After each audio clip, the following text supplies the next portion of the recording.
Good evening and welcome to the Council on Foreign Relations. Most of you don't need to be welcomed because you've been here plenty of times before, but welcome to this evening's meeting, the Paul Warnke Lecture.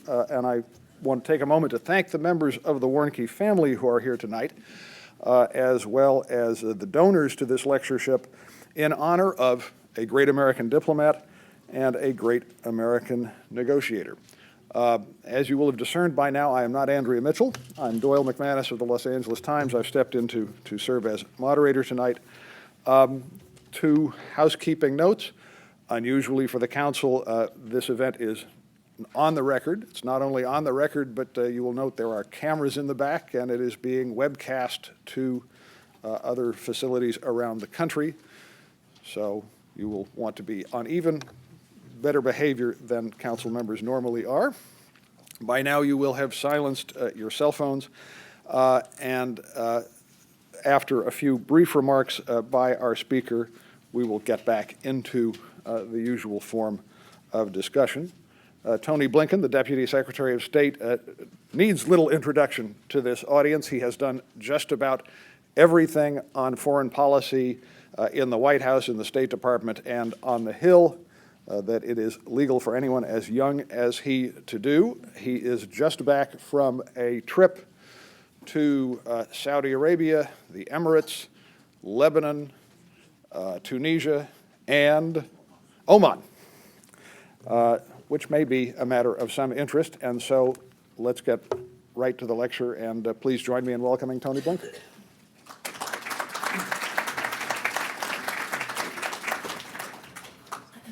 Doyle, thank you very, very much, and good evening. It is a pleasure to be here at the Council this evening. Since the Council was founded now more than 90 years ago, there is a well-worn path between, most recently, this building and the building in New York, and the councils of government. And through the decades, those of us in government have regularly sought the insights, the advice, the counsel of the Council's members, and indeed, many of its members have somehow wound up in government. All of you who work here have helped infuse what we do with a sense of perspective and a sense of pragmatism. And I think that's especially true for this lecture series namesake, Paul Warnke, who fought on behalf of our nation not only in the trenches of war, but at the negotiating table for peace. And so I'm very grateful to his family for having me here to speak with you tonight and to have a conversation with Doyle. Let me just say very briefly a couple of things at the outset.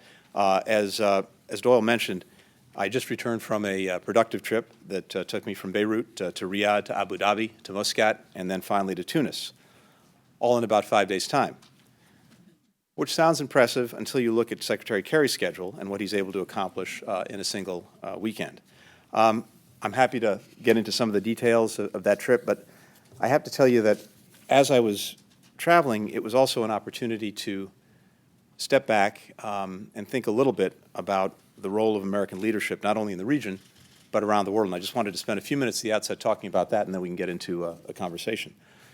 If you think about it, in just the past year alone, American diplomacy has mobilized countries around the world to confront ISIL and Ebola. We've revitalized NATO's commitment to the defense of its own members and rallied Europe to support Ukraine and penalized Russia for its actions in Ukraine. We've deepened our engagement with Asia and enlisted China in the effort to combat climate change. We've eliminated serious stockpiles of chemical weapons. We negotiated, of course, an interim agreement with Iran that froze and in some places rolled back its nuclear program, and now we stand on the verge of a comprehensive agreement. We helped competing Afghan political blocs avoid civil war and achieve the first ever peaceful, democratic political transition in that country's history. We strengthened the security and resilience of the internet. We promoted more open governance and empowered young people and young leaders in emerging democracies. We worked with the leaders of Central America to strengthen institutions and combat the corruption, crime, and trafficking that pose a threat to our own security. And we hosted the first ever U.S.-Africa Leaders Summit to build new relationships among our governments and with the private sector. Those are just a few examples of the leadership that I alluded to. And in each of these cases, what I like to do is conduct a very brief thought experiment, and it's drawn from watching virtually every year a movie that many of you are familiar with, It's a Wonderful Life. We all know what happened to Bedford Falls when George Bailey was out of the picture. Think for a moment what each of these situations would have been like if the United States were out of the picture. I think it's self-evident where the world would be without American leadership meeting these challenges. So for me, the question is not, and indeed it's never been, whether America is leading. The question is how we're leading, by what means, and to what ends. That's the question for debate. That's the question for discussion. And let me just conclude with suggesting a few basic principles that we might follow in thinking how to address that question. First, we have to lead with a sense of purpose to ensure the security of our country, its citizens and our allies and partners, to promote a strong U.S. economy, to advance our values, and to shape an international order that bolsters peace, security, and opportunity. Second, we should lead from a position of strength with unrivaled military might, a dynamic economy, and the unmatched strength of our human resources. Third, we must lead by the power of our example as well as the example of our power, lifting our own citizens, growing our economy, living our values here at home, all of which strengthen our leadership abroad. Fourth, we should be leading with capable partners wherever possible, because we can best advance our interests in an interconnected world when others are working with us, while recognizing that our leadership is often necessary to mobilize collective action. Fifth, we must lead with all the instruments of American power, with an ever-ready military, our economic might, the powerful attraction of American science, education, and culture, and determined diplomacy. And finally, we must lead with a sense of perspective and humility. The strategic environment in which we're operating is more fluid and more fraught with complexity than ever before. Power among states is shifting, with new entrants and aspirants to the ranks of the majors. Power is shifting below and beyond the nation-state, requiring governments to be more accountable to sub-state and non-state actors, from mayors of megacities to the private sector to super-empowered groups and individuals. The growing interdependence of the global economy, the rapid pace of change, is linking people, groups, and governments in unprecedented ways, incentivizing new forms of cooperation, but also creating shared vulnerabilities. And of course, maybe most evident in our front pages these days, is a struggle for power that's underway among and within many states in the Middle East and North Africa, a combustible process of trying to define a new order. In short, for all of our unique power, there are historic transitions underway that often are not about us and cannot fully be controlled by us. But they affect us, and American leadership, more than that of any nation, can help shape this change, mitigate its risks, and take advantage of its opportunities. With that, let's have a conversation. Thank you.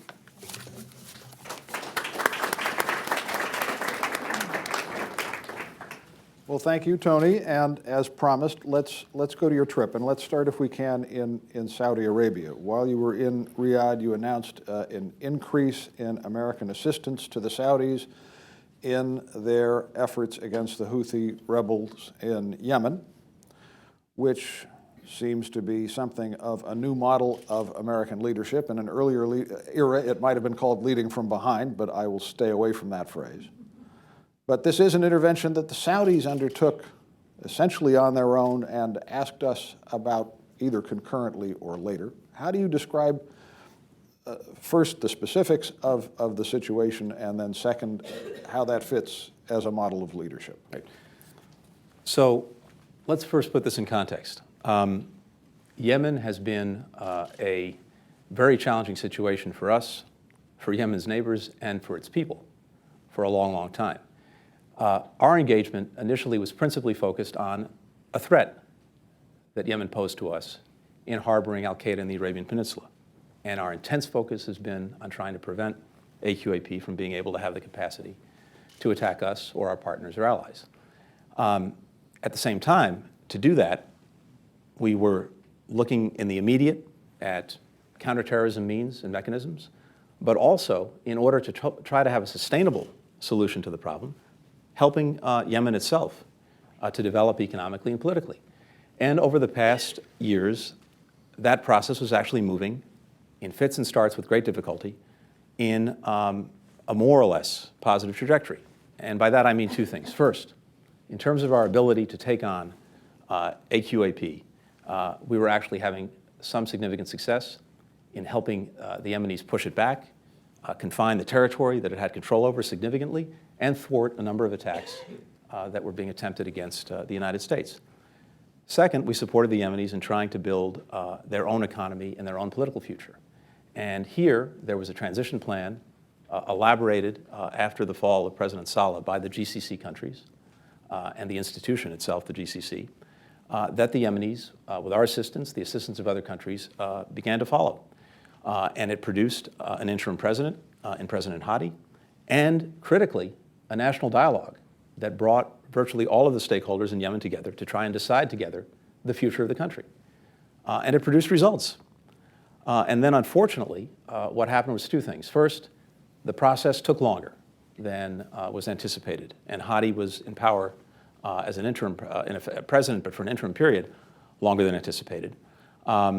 Second, and most critically, the Houthis decided to take matters into their own hands, aided and abetted by the former President Saleh, and tried to take over the country by force, starting with its institutions in Sana'a and then moving south. And the Saudis stood up against that. They stood up for the GCC initiative and the transition plan.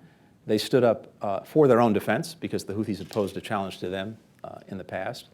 And they stood up for the proposition that the country cannot be taken over by the force of arms, by any armed group.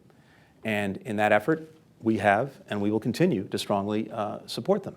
But the purpose of this engagement by the Saudis and other GCC countries with our support is and has to be to get the parties back to a political dialogue and a political process. There is not going to be a military solution to what ails Yemen. The solution is the process that was already underway, elaborated by the GCC, strongly supported by its countries, and interrupted by the Houthis in collaboration with the former president. That's what we're trying to get back to. Final piece of this. What I was talking about a moment ago in terms of some of the principles of leadership, one of them is having strong, effective partners. That's exactly what we want. And in this case, the Saudis and other countries in the GCC stood up.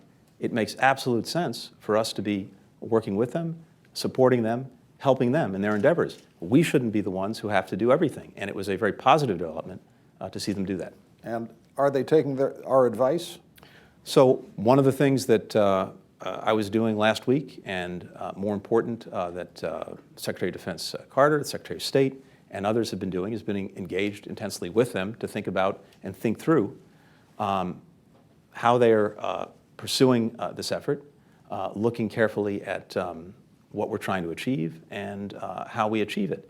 And I think that they are very welcoming of any counsel that we can provide, and obviously the assistance that we're providing, as well as the collaboration of other countries in the GCC. And they've been clear with us that their objective is to get back to this political process and political dialogue.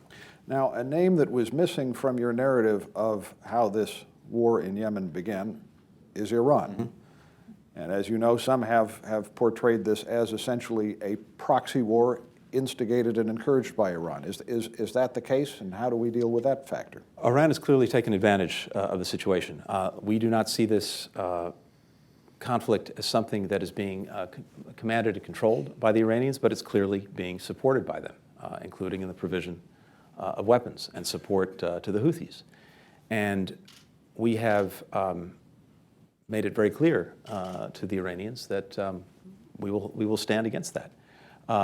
And we've urged them to do exactly the opposite of what they're doing, which is instead to use their influence with the Houthis to get them back into the political process. Because let me also make it clear, the Houthis need to be at the table. It's not a question of taking them out of the political process. They need to be in it as well. And so what Iran can best do now, if it, as it says, it truly wants to end the conflict and end the violence, what it can do is, instead of supplying and supporting the Houthis, it should use its influence with them to get them back to the table. One last thing on this. One of the terrible byproducts of this crisis is the humanitarian suffering that comes along with it. And one of the things that we're very focused on is making sure that even as this is happening, humanitarian groups have access as best possible to people in need in Yemen. This is critically important, and it's something that we're also very focused on. Let's expand the conversation beyond Yemen, but stay in the region. The president has invited the GCC leaders to Camp David. After 2 years of, let's say, a scratchy relationship with Saudi Arabia, we seem to be allies in the sense of the 1950s or the 1960s. What is the president has talked about formalizing a security relationship. What's the goal here? Is it containing Iran? Is it arranging an equilibrium among countries in the area? And what form is that formalization going to take? Well, I think there are two things that principally motivated this meeting and the president convening the leaders of the GCC to Camp David. One is the nuclear agreement with Iran, and to make sure that we were all fully on the same page when it comes to that agreement. And in particular, it's an opportunity to reinforce the point that even if we get to a final agreement with Iran, that does not mean it will get a free pass on its other activities that are profoundly troubling not only to us, but obviously to countries in the region, particularly its support for terrorist groups, its destabilizing activities in the region, and so forth. And so this is an opportunity to talk about that, to talk about the work we've done together over the past 6.5 years to strengthen our common capacity to deal with these challenges and to think about what we will do going forward. Second, Yemen, of course, is also very much on the front burner, and it's a very opportune time to talk about that. And then you have a whole series of challenges in the region that will be very ripe for conversation. Okay, well, the people in my business and many of the analysts in the room were constantly looking for the right metaphor, the right label, the right doctrine to put around this. Now, it's possible to look at what the administration is doing and to see a design for a future in which the United States has a better relationship with Iran, but also a tighter security relationship with Iran's Arab neighbors who are worried about Iran, and to see in that something really rather Kissingerian, a balance between Iran, the largest regional power, and a network of power that we're trying to put together on the other side. Is that a fair or unfair description? I'm going to resist embracing any grand designs. Let me put it this way. First, we had a long-standing and profound challenge in how to deal with the threat posed by Iran's nuclear program. And that is something that has been front and center for a long time, and we have exerted an extraordinary effort over the last 6.5 years to grapple with that problem and to try and bring it to a place where our security and the security of our partners and allies in the region, and indeed the entire world, was advanced. And we believe we are at that place, and we'll see if we can bring it over the finish line. That effort was focused and remains focused exclusively on Iran's nuclear program. It is not about any side deals on other issues. It is not about trying to forge a broader and deeper relationship with Iran. It is about the nuclear program and trying to answer the international community's concerns about that program. That effort, of course, raises questions and concerns among some of our partners, and we need to be able to address them. And again, as I said earlier, we've made very clear throughout this process, and we'll continue to make clear, that even as we work to finalize this agreement, we're not taking our eye off the ball when it comes to Iran's other actions that pose a threat to us and to countries in the region. So that's what this has been about and what it is about. What's hard to anticipate with any certainty is what things may flow from this effort and from these events, and when they might flow. So you can imagine different futures. You can imagine a future in which, as a result of this agreement, assuming it's finalized, the more pragmatic elements in Iran get wind in their sails and have greater say over Iran's broader foreign policy. And that would be a positive development. You can also imagine a future in which the hardline elements in Iran, to demonstrate that they are still very much in control or still relevant, actually take even more aggressive action. And you can imagine both futures at the same time. So how this plays out in terms of Iran's actions going forward, I couldn't tell you. What I can tell you is this. Iran has said, in the context of talking about the nuclear agreement, that it wants to be taken seriously as a major actor and responsible actor in the international community. And that's, of course, something that we would welcome. But the nuclear agreement in and of itself does not suffice, does not nearly suffice for Iran to meet that self-imposed benchmark. Its conduct in so many other areas is what's in question, and that's what we'll be looking toward. So this is really one step at a time. And if there are ancillary benefits that flow from a nuclear agreement, terrific. If, on the contrary, there are problems that emerge from it, we will be ready to deal with them. And on the specific question I asked, what did the president mean when he said he would like to formalize the security relationship with the GCC countries? What did he have in mind? People have talked about non-NATO allies. Right. People have talked about a nuclear umbrella. What's under consideration? So we're looking at a number of things. I think it's important to note a couple of things. First, we have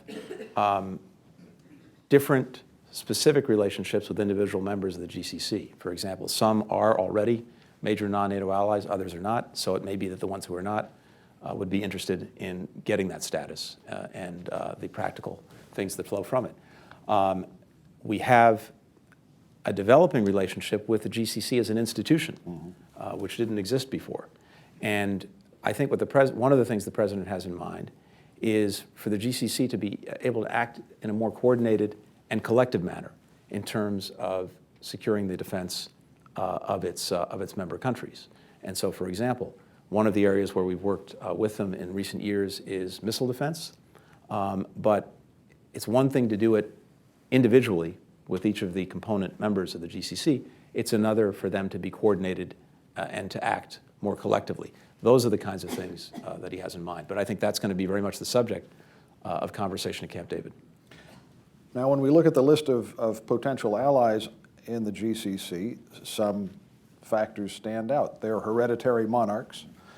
They were mostly either alarmed, somewhere between alarm and panic by the Arab Spring. Most of them supported the military coup in Egypt. Their human rights records are mixed at best. Where does the democracy and human rights agenda of the United States fit into this pragmatic alliance? I think it's important to keep a couple of things in mind in thinking about that. First, it has been, it is, it will remain a core component of our foreign policy. That is the advocacy, the promotion, the advancement of democracy and human rights. And we're very clear about this in our dealings and engagements with our partners, including our closest partners, who may have deficiencies in those areas. And we do this because, obviously, we believe it from our own experience, but we do it because we also believe, first, that these values are not unique aspirations for us. They are aspirations of people all over the world. And we do it because we think, at the end of the day, the stability and security of our partners and our own security and stability over time will be enhanced if countries fully embrace these values. So it's always part and parcel of what we do. That's one. Second, there's a question that I think virtually every administration struggles with and answers in different ways, which is, okay, having accepted the proposition that that is going to be part and parcel of our foreign policy, what's the best way to advance those particular values and interests?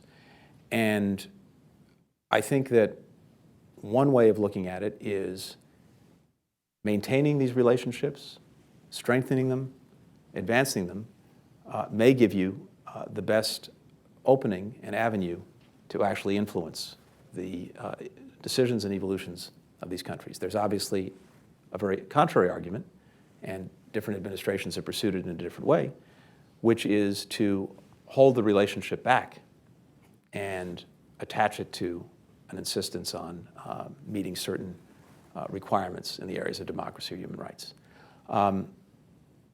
Third point, I think it's very important, without excusing or papering over any of the concerns that we may have with an individual country, to look at this not as a snapshot, but as a moving picture. And a number of countries in question are young, have not been around for a long time.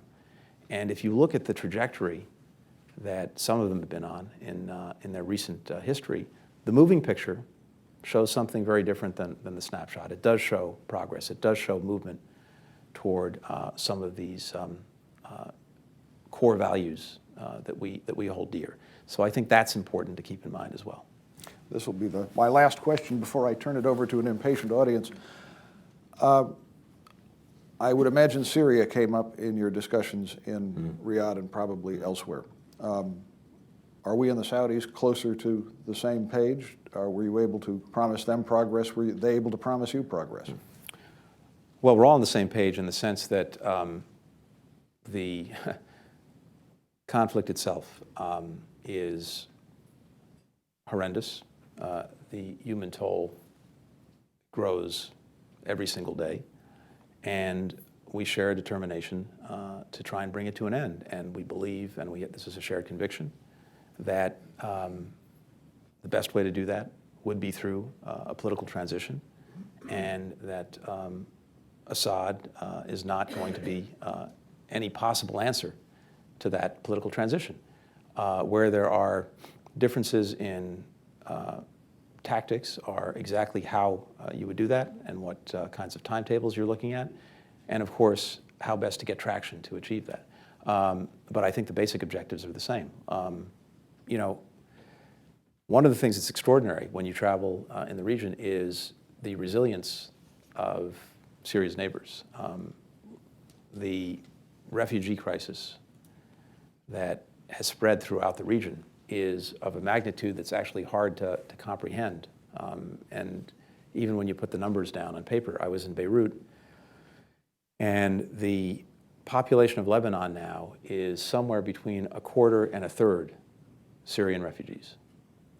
I mean, if you think about it in terms of the United States, that's as if we had 80 to 90 million refugees in the space of 3.5 or 4 years from a neighboring country. And yet the country, for all of its travails, remains resilient. And of course, you can go and look at all of the neighbors and see the strains that they're under from this.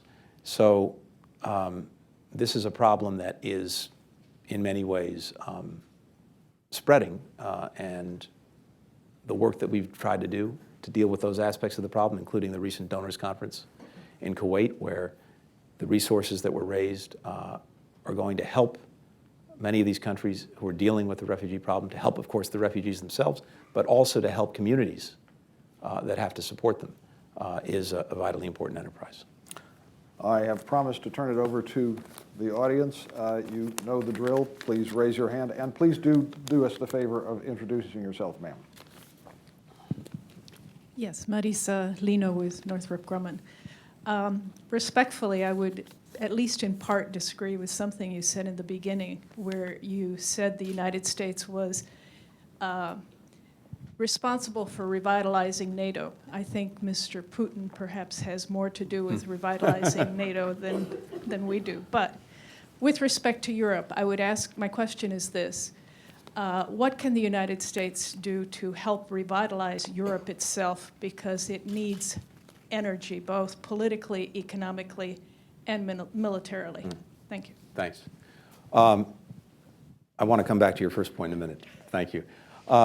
Look, first and foremost, of course, it is the mission and responsibility of Europe's leaders and its people to take on that effort. And I think we see that every single day, for example, in the leadership of Angela Merkel and what she's doing in Germany. We see the challenging situations that some of our other close partners and allies are facing in dealing with an economic crisis that has endured for a long time in Europe and working their way through that. And so first and foremost, though, that is their responsibility. And the question is, how can we help? How can we support? One of the things I think that would make a difference over time, especially in giving added impetus to European economies, is the TTIP agreement. That is something that we're working to negotiate.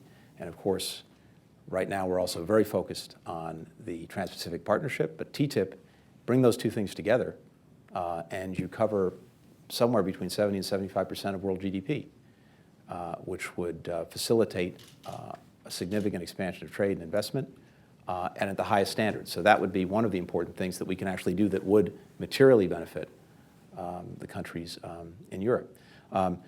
When it comes to the revitalization of NATO, you're certainly right that President Putin's actions, in effect, have managed to precipitate virtually everything he sought to prevent, including a much more energized NATO.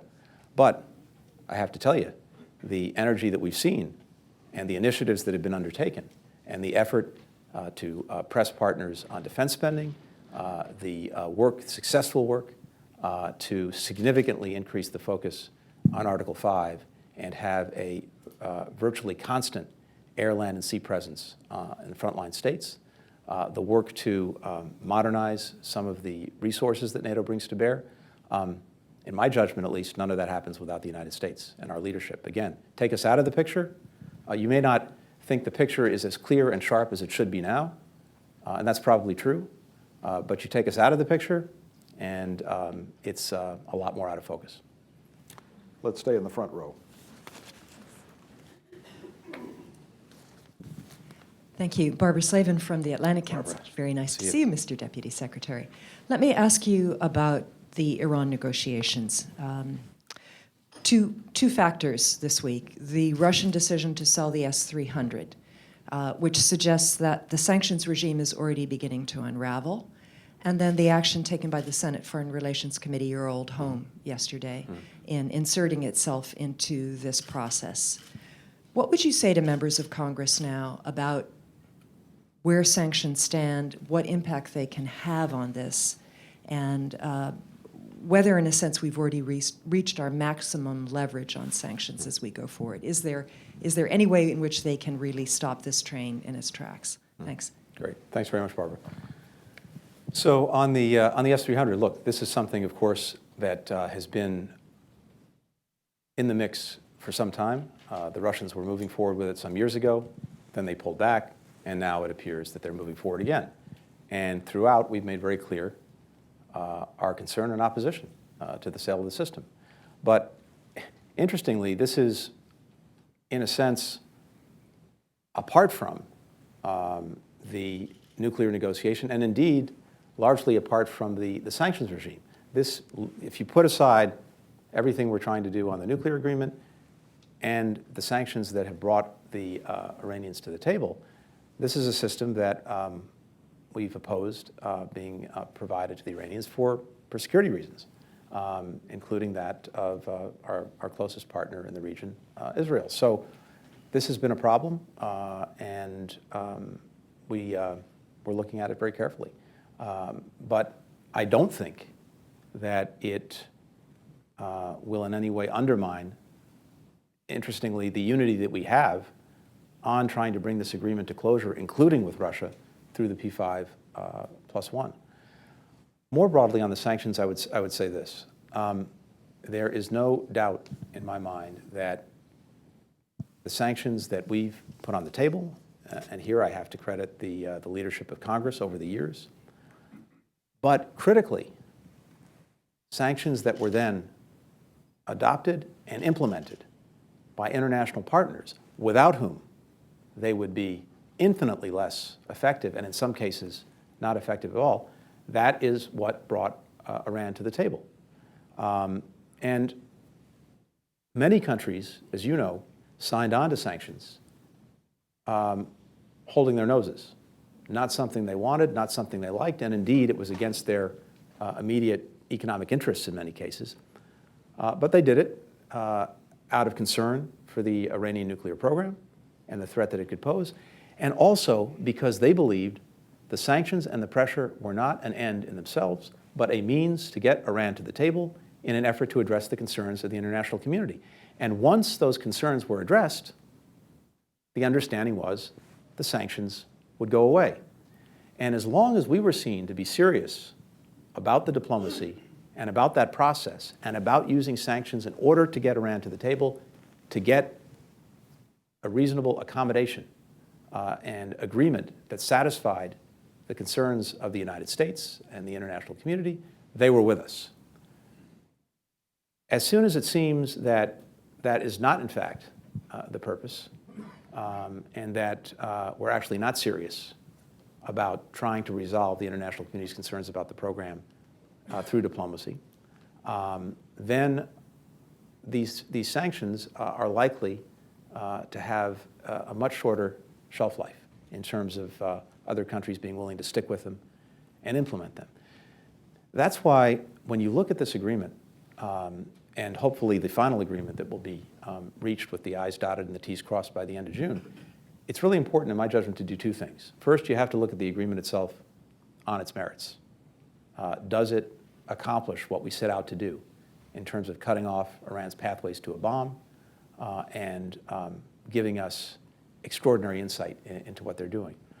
But you also have to ask, if you oppose the agreement, what are the alternatives and how do you achieve them? And the hard reality is that for those who argue that we should simply ratchet up the sanctions even more in order to get the Iranians to do even more, that is a dubious proposition.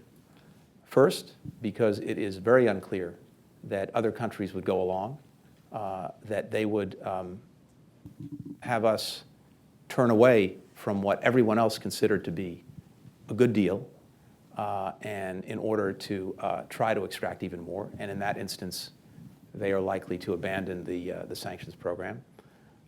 Second, of course, Iran, even under extraordinary pressure, dramatically increased the size of its centrifuge program, going from 100 to 150 of them in 2002, 2003, to 19,000 today.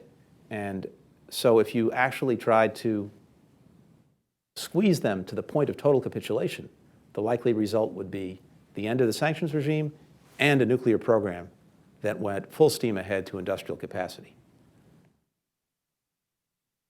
The other alternative, potentially, is taking military action.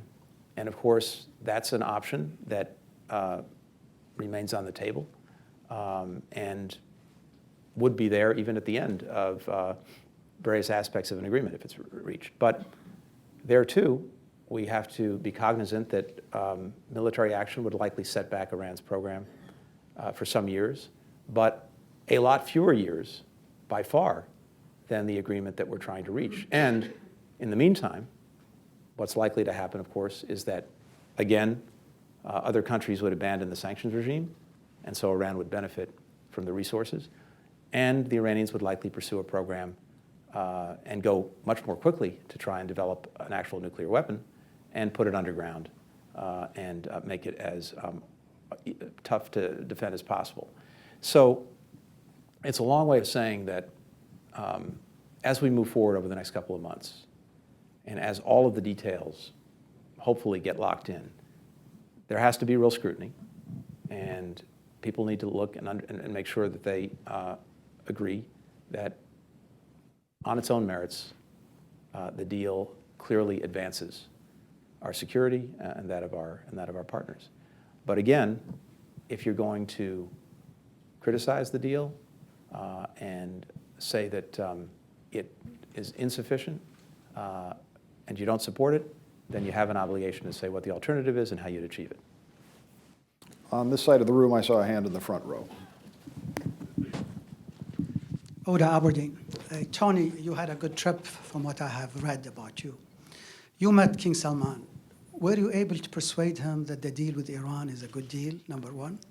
Number two, if you look at the events in Yemen, Iraq, Syria, and Lebanon, they all have a sectarian component. Mm-hmm. How does President Obama and the administration navigate these issues? I did not actually have an opportunity to meet King Salman. I met with a number of senior officials in the kingdom, including the foreign minister, the defense minister, the minister of the interior, and others. But you're right that certainly the deal that's being negotiated with Iran was front and center in our conversations, as well as Yemen. And the same was true, for that matter, in the UAE, in Oman, and indeed in Lebanon and Tunisia. But from the perspective of the Gulf countries, I think the deal is manifestly in their interest for a number of reasons. First and foremost, take a nuclear weapon or the prospect of a nuclear weapon by Iran off the table, and you remove the greatest potential source of instability in the region that exists for a couple of reasons.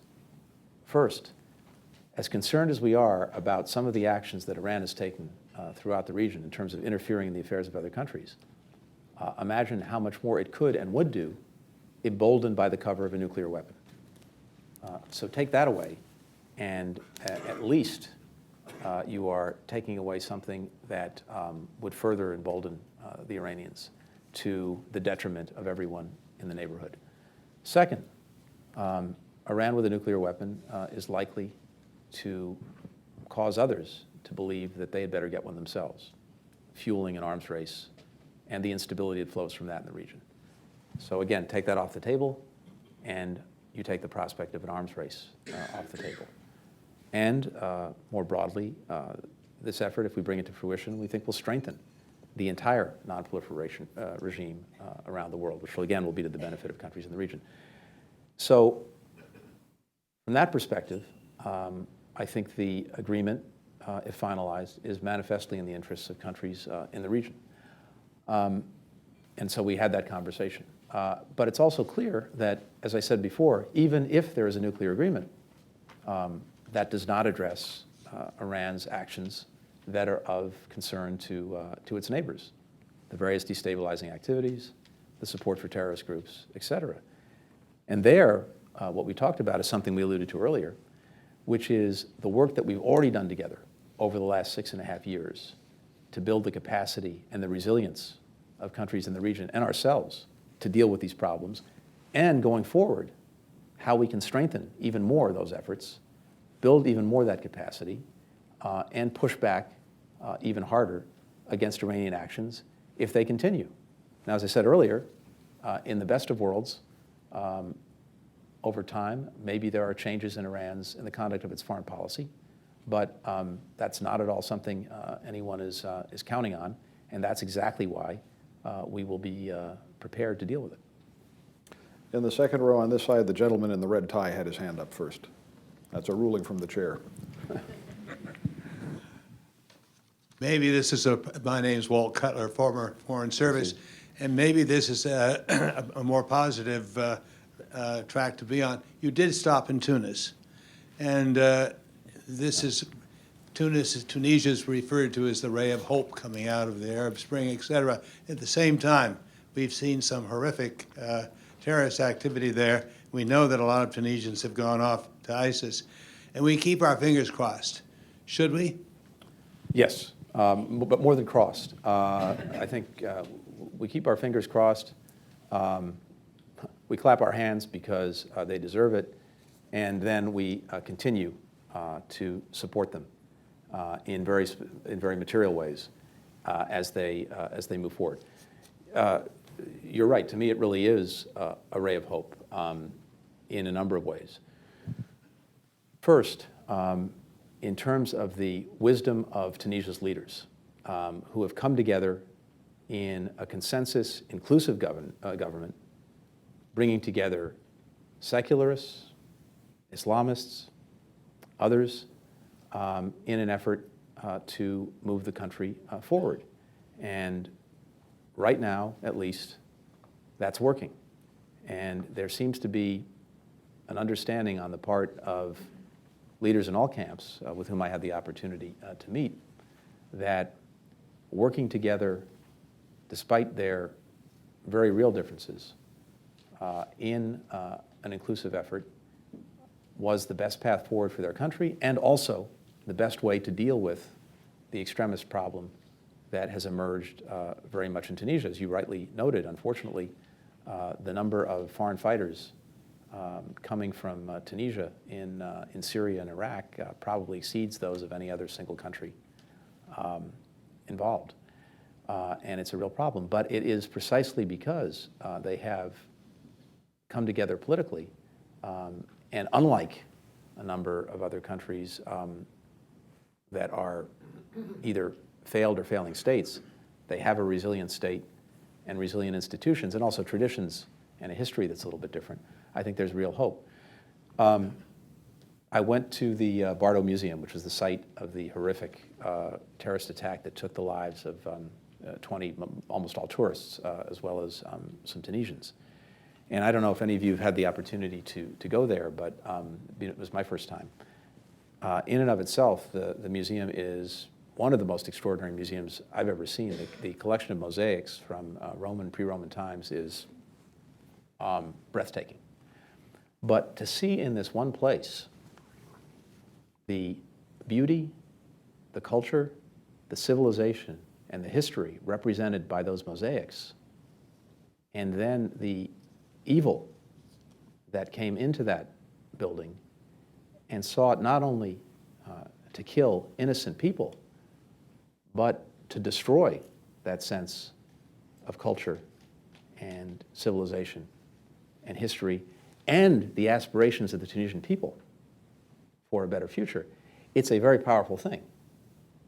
And what's even more powerful is to know that the building is still standing, the government and its institutions are still standing, and the people that I talk to in Tunisia are more determined than ever to move forward with this common project and to reject the extremism that has come and struck them. So I find that to be a profoundly hopeful situation. We are looking at significantly increasing the security assistance that we provide to Tunisia, basically doubling last year's budget in the president's new budget. But across the board, when it comes to socio-economic development, also doubling down on Tunisia and working with them as well to strengthen their institutions. The other challenge that's immediate and that we're grappling with in Tunisia is, of course, Libya, where many of the foreign fighters that are doing great damage in Libya also pose a threat to Tunisia itself.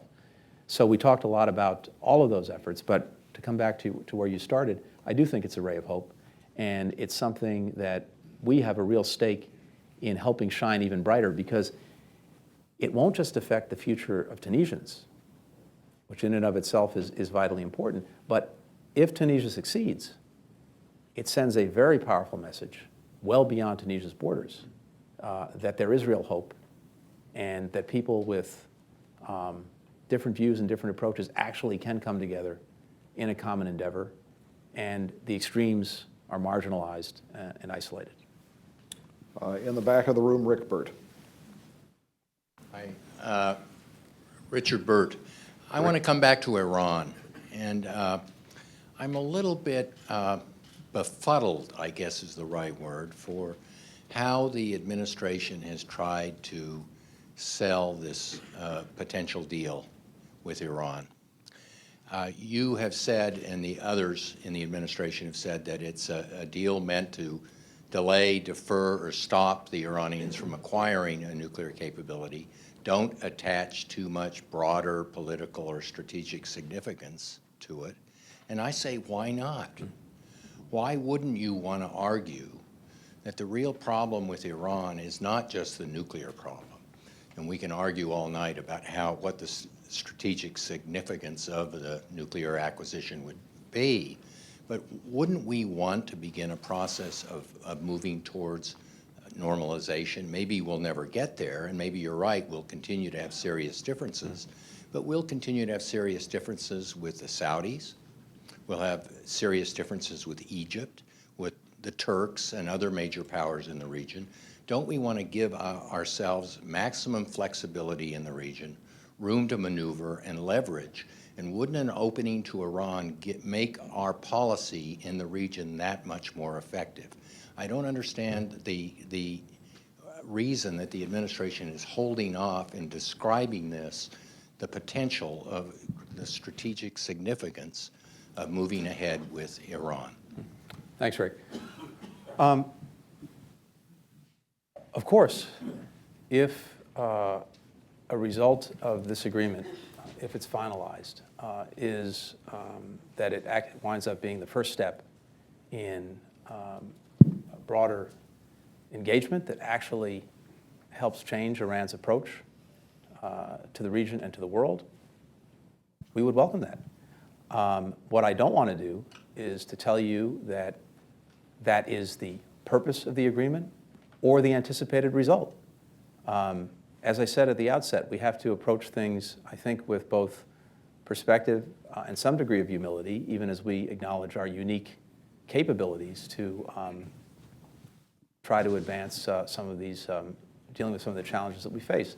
And so we've been very focused on the matter at hand, which is the nuclear program and the threat that it poses to countries around the world, and in dealing with that threat.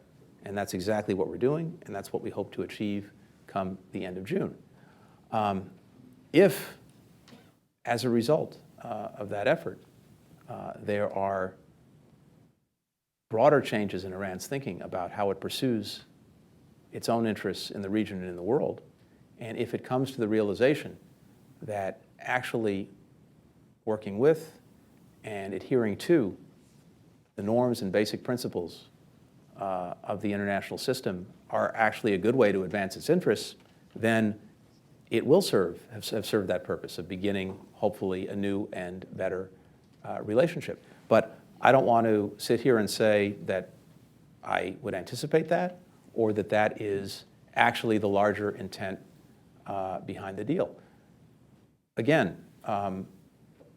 if you're looking at this from the glass half full perspective, one can hope that more pragmatic elements in Iran who've concluded that Iran can best advance its interests by working with and through the basic norms of the international system, if they gain credibility and they gain strength as a result of this process, then there will be a larger dynamic, and that will be good and something that we will embrace and work with.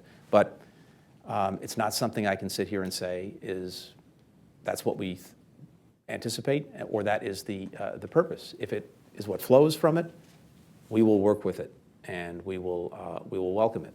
But we also have to make sure that we are prepared for and protecting ourselves against all sorts of other things that could still flow from this agreement, including, as I mentioned earlier, the possibility that more hardline elements in Iran try and reassert their relevance and their authority and take even more aggressive action. You're exactly right, though, that we need to be open enough, flexible enough, nimble enough, adept enough to deal with all of those contingencies, to be prepared to work more with an Iran that changes its conduct and changes its policies, but also to stand strongly against it if it doesn't. Again, in the back of the room, Simon Henderson.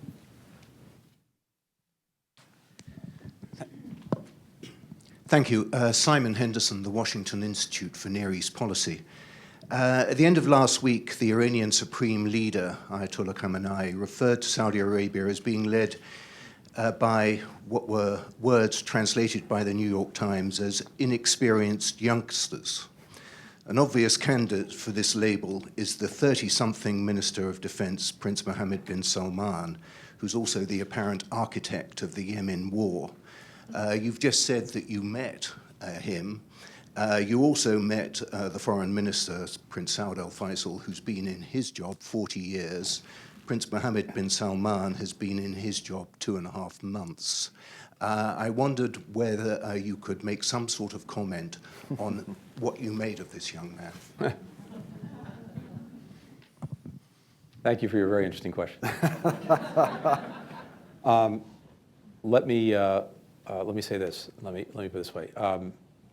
First, as is usually the case with all of our Saudi interlocutors, we had very concrete, very detailed, and I think helpful discussions and meetings, because one of the benefits of this relationship, for whatever differences there may be, or whatever strains there may be at various periods, is that we speak very directly and frankly to each other in both directions. And that remains the case, and it is certainly the case with everyone from Prince Saud to the new defense minister.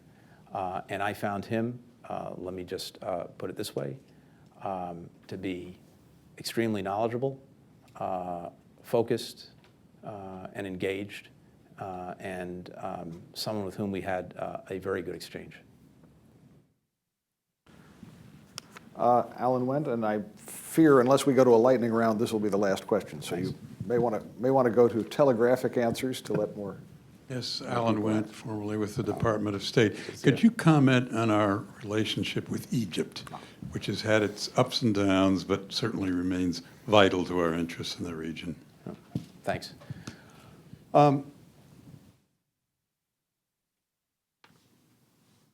Egypt has and continues to play a central and absolutely vital role when it comes to both the security and stability of the entire region. And this is manifested, of course, in its relationship with Israel and upholding the commitments that were made many years ago in the treaty. It's seen very vividly in the struggle that Egypt is facing with terrorism and extremism and the work that it's doing to deal with that, but also as a significant force diplomatically, persuasively in the region to meet broader challenges and to try and help advance them. So a strong, effective, working Egypt is profoundly in our interests and profoundly something that, that we support. And that support manifests itself through the security relationship, through the economic relationship, through the political and diplomatic relationship. But of course, we have sometimes different views on the best way to advance not only our common interests, but also our own perception of Egypt's interests. And there again, we make that very, very clear in our conversations. And it comes back to something we talked about earlier, which is what is the best way for us to have some influence and a hearing when it comes to our own views about the best path forward. And I think that having the relationship, trying to strengthen it, to focus it on areas where we are clearly working together in the same direction, and then speaking forthrightly within the four corners of that relationship about where we have differences, is probably the best way to move forward. But I think Egypt is grappling with a tremendous challenge, but it's one that affects us as well. We've seen that successive governments, starting with the Mubarak government all the way through to the present government, have been grappling with this challenge, in some cases from totally different angles, but also in various ways. And when it came to President Mubarak, we, of course, did not put 1 million people in Tahrir Square, even though some people seem to think that we did. And it was our strongly held view, which we expressed to him at the time, that he needed to open the system more and to create an environment in which more people had a voice and indeed a vote. And it's hard to know can't prove it one way or the other, whether history would have been different if he had moved more in that direction than he did. We don't know. He was succeeded by the SCAF, this military committee that came in and was very, very popular. And there too, in our conversations with them, which were very open and direct as befits partners, we also suggested that bringing more people in to the system, giving them an opportunity to express themselves politically, was the best path to long-term stability. And that was not the direction they were moving in. But they did do one very important thing, is that they provided for what was largely a free and fair election. And what's really interesting is that if you look at that election, Mr. Morsi and the party that represented the Muslim Brotherhood probably went into that election with 20, maybe 25% maximum of the electorate behind it. But it emerged with 51 or 52%. And that's because a big group of people in the middle, some Islamists, some secularists, some others, liberals, looked at the choice, and I think what they saw was either a candidate supported by the military who seemed to be going back to where President Mubarak was, and this unknown in the Brotherhood that posed real questions and concerns, but was not moving them backward. And so they took a big gamble. And that big bloc in the center moved to support Morsi, and the Brotherhood party won the election, fair and square. So then you had almost exactly the mirror image, which is Morsi governing as if he had 100%, not 51 or 52%. And there too, in all of our engagements with him and with the people around him, we made the case that this was not the path to long-term stability in Egypt. And we had no affinity for the Muslim Brotherhood or its policies, but Morsi was the elected president of the country. We were engaged with him, and we tried to work with him and give him the best counsel we could. And of course, we know what the result was. My concern now about the great challenge that President al-Sisi faces in moving his country forward economically, in dealing with very real security challenges posed by terrorists, is that Egypt needs to find a way, at least in our humble judgment, to create more space for all of the stakeholders in Egyptian society. Because if you don't, and if you wind up disenfranchising a significant minority of your population, that is not a recipe for long-term stability. It may work in the short term, but we don't think it works in the long term. And so I think the challenge before him, as he grapples with very real, very hard security challenges, as he grapples with and is making difficult decisions on the economy, to also figure out a way to create more space, to give people a sense that they have a future in the system. Because we know what happens not only to Egypt, but to us, if that's not the evolution it takes. Because if you drive a problem underground, into jail, out of the country, and into violence, it's not only going to undermine your own stability, it's likely to come and harm the interests of some of your friends, including us. And we've seen that movie play itself out before. So that's the nature of the conversation and the dialogue. But I think we can best advance that by working with the Egyptians and trying to strengthen the partnership and hopefully help them deal with both their challenges, but also with the need to create lasting stability in the country. I am Thank you. very sorry to say that we have run out of time. My apologies to all on whom I failed to call, but we can continue this conversation in the dinner reception outside those doors. But first, please join me in thanking Tony Blinken for this valuable hour of his time. Thanks. Thank you.